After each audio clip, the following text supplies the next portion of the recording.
Number 4 कह रहा है कि यदि 15 cot A बराबर 8, ठीक है, यहाँ पे देखिए 15 cot A बराबर 8 दिए हुआ है। यही बात हम हल करते हैं और इसी बात को लिख देते हैं। क्या लिख देते हैं कि दिया हुआ है, या फिर प्रश्न से, दोनों बात आप लिख सकते हैं, है ना। आप चाहे तो लिख सकते हैं दिया हुआ है, या फिर आप ये भी लिख सकते हैं कि प्रश्न से, दोनों बातें आप लिख सकते हैं। आपको क्या दिया गया हुआ है, तो दिया हुआ है आपको 15 cot और A इक्वल टू कितना दिए हुआ है, 8 दिए हुआ है। 15 cot A इक्वल टू आपको 8 दिए हुआ है। तो क्या पूछ रहा है आपसे, साइन A और सेक A का मान ज्ञात कीजिए। समझिए यहाँ पे जो ये cot A है, ये कौन सी कोण की बात कर रहा है, ए कोण की। ये कौन सी की बात, कौन कोण की बात कर रहा है, ए कोण की। और ये कौन से कोण की बात कर रहा है, ए कोण की। यहाँ पे आप जरा गौर कीजिएगा तो देखिएगा कि यहाँ पे कोण चेंज ही नहीं किया है, सब में सेम कोण है ना, ए कोण, और इसमें भी कौन सा कोण, ए कोण। तो जो अगर मैं बात करूं, देखिए ना, ये अगर क्या हो गया, एक समकोण हो गया, ठीक है। इसका नाम मैंने ए रखा और बी रखा और ये सी रखा। ये कोण ए की बात कर रहा है तो इसके लिए ये क्या हो गया, लंब हो जाएगा। ये क्या हो जाएगा आपका, लंब हो जाएगा, परपेंडिकुलर। ये क्या हो जाएगा, बेस, और ये क्या हो जाएगा, हाइपोटेनियस हो जाएगा ना। ये बदलेगा है, ये बदलेगा क्या, किसी भी एंगल, मतलब किसी भी तरीके से ये नहीं बदलेगा, नहीं तो इसका बेस, नहीं तो हाइपोटेनियस, और नहीं तो परपेंडिकुलर बदलेगा, ठीक है। तो अब क्या करेंगे, यहाँ प्रश्न में आए तो हम लोग 15 इधर देख रहे हैं कि आप गुणा में है, उधर जाएगा तो किस में होगा, भाग में हो जाएगा। तो इधर क्या बच गया, cot A बच गया, और cot A बराबर क्या हो गया, 8 और बटे का 15 हो गया आपका, ठीक है। अब समझिए आप कि cot बराबर होता क्या है, फॉर्मूला हमारे लिए तो आप जानते हैं क्या है कि tan बराबर क्या होता है, P अपॉन बी, मतलब P बट्टा बी होता है। तो tan का ही उल्टा क्या होता है, cot होता है। तो cot इक्वल टू क्या होगा, नीचे वाला कहाँ जाएगा, ऊपर, और ऊपर वाला कहाँ आएगा, नीचे। क्या है, तो b और बटे का p। तो यहीं पे ये बात लिख देते हैं, क्या लिख देते हैं, तो b और बटे का p इज इक्वल टू क्या लिख दे, 8 और बटे का 15, ठीक है। अब ये इसके सामने क्या है, 8 है, और इसके सामने क्या है, 15 है। तो आप इसीलिए यहाँ पे क्या कह सकते हैं, b इज इक्वल टू 8, और यहाँ पे आप मान रहे हैं तो यहाँ पे क्या मानना पड़ेगा आपको, कांस्टेंट के। और आपका ये p इज इक्वल टू क्या हो गया, p इज इक्वल टू आपका हो गया 15 के, ठीक है। हमें क्या निकालना है, हमें निकालना पड़ेगा h। मैंने बताया है कि जब भी ट्रायंगल में बात करें तो सबसे पहले तीनों जो है साइड निकालेंगे। तो मैं तीसरा साइड निकालूंगा। ये पहला साइड बेस दिया है, परपेंडिकुलर दिया है, हाइपोटेनियस निकालना है। ये p इज इक्वल टू कितना दिए हुआ है, 15, और b इक्वल टू 8, और h इक्वल टू हमें क्या करना है, निकालना है। चलिए, तो अभी हम लोग निकालेंगे h इक्वल टू क्या होता है, जरा सा इस बातों को गौर करके देख लेते हैं और निकालते हैं h इक्वल टू क्या होता है जो, ठीक है। आइए, अब आप ये भी जानते हैं कि h इक्वल टू क्या होगा, तो अंडर रूट क्या हो जाएगा, तो p का स्क्वायर और प्लस b का स्क्वायर, ठीक है।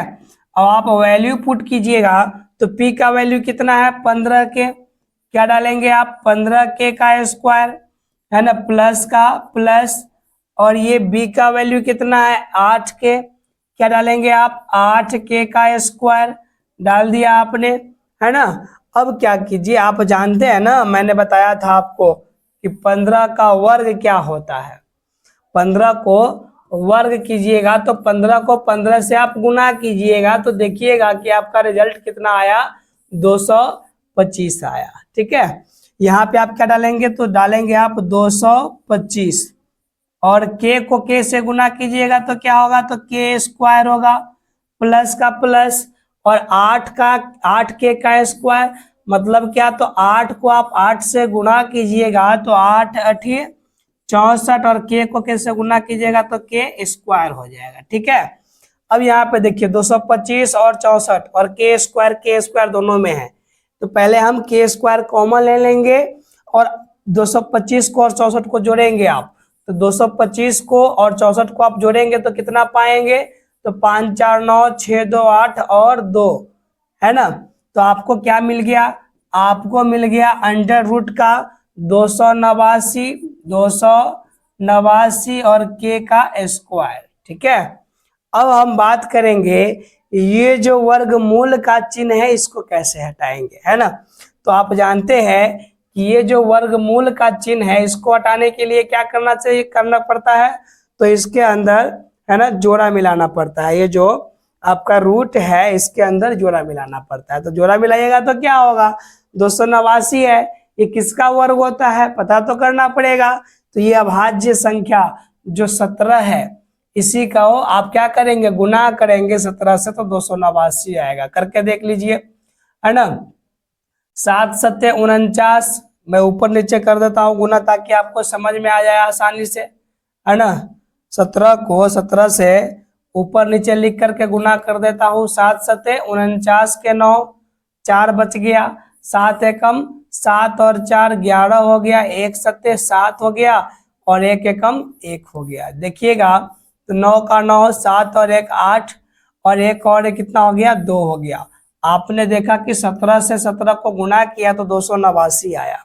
तो क्या इस 289 के जगह पे आप डाल सकते हैं क्या, तो अंडर रूट 17 और गुने 17, और ये के स्क्वायर तो पहले से है ही, गुने में ही है ना।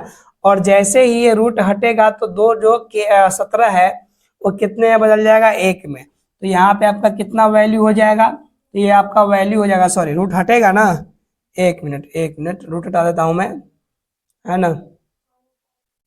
तो क्या हो जाएगा आपका वैल्यू, यहाँ पे आपका वैल्यू हो जाएगा 17 और के स्क्वायर भी बाहर निकलेगा तो क्या बच जाएगा, के।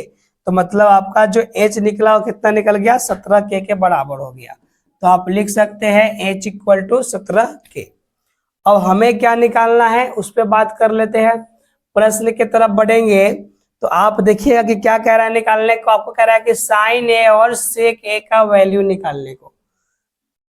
पहली बात तो क्या कह रहा है, साइन ए का वैल्यू निकाल लेंगे इधर हम, और इधर क्या कह रहा है आपको, सेक ए का वैल्यू कह रहा है निकालने को, तो सेक ए भी निकाल लेंगे। ठीक है, आप साइन इज इक्वल टू जानते हैं, क्या जानते हैं, तो साइन इक्वल टू होता है पी और बटे का एच, पी और बटे का एच होता है ना। जी हाँ, तो पी की जगह पे डालिए, पी की जगह पे क्या डालेंगे आप, पी की जगह पे आप क्या डालेंगे, अभी अभी तो निकाला था पी, यहाँ पे पी की जगह पे देखिए क्या डालना पड़ेगा आपको, 15 डालना पड़ेगा। 15 के तो क्या डालेंगे आप, 15 के बटे का एच, एच निकाला आपने कितना, 17 के, क्या डालिएगा यहाँ पे, 17 के से के कैंसिल हुआ, बच कितना गया, 15 और बटे का 17। तो आप ये बात कह सकते हैं कि sine A is equal to 15 और बटे का 17। ठीक है, ये आपका एक आंसर हुआ, क्या हुआ, तो 15 और बटे का 17 हुआ। कितना हुआ, 15 और बटे का 17। ठीक है, अब आप समझिए आपका सेक इज इक्वल टू क्या होता है, तो सेक इज इक्वल टू आपका होता है एच और बटे का बी। क्या हो जाता है, एच और बटे का बी। ठीक है, तो आपका सेक इज इक्वल टू हो गया एच और बटे का बी। तो एच का वैल्यू डालिए, एच का वैल्यू अभी अभी आपने निकाला था, कितना निकाला था एच का वैल्यू, एच का वैल्यू आपने निकाला था 17 के, क्या डालेंगे आप, 17 के डालेंगे। बी की बात कर लीजिए, बी का वैल्यू कितना है आपका, बी का वैल्यू है आपका 8, कितना है 8 के, बी का वैल्यू कितना है आपका 8 के। तो क्या करेंगे आप 8 और के डालेंगे, के से के कैंसिल हो गया, बच क्या गया आपका 17 और बटे का 8। तो आप ये कह सकते हैं कि सेक ए इज इक्वल टू 17 और बटे का 8, ये भी क्या हो जाएगा आपका आंसर हो जाएगा। तो इस तरीके से आपने देखा कि क्वेश्चन नंबर 4 भी आपका क्या हो गया, समाप्त हो गया। ठीक है, चलिए नेक्स्ट नंबर की तरफ बढ़ते हैं।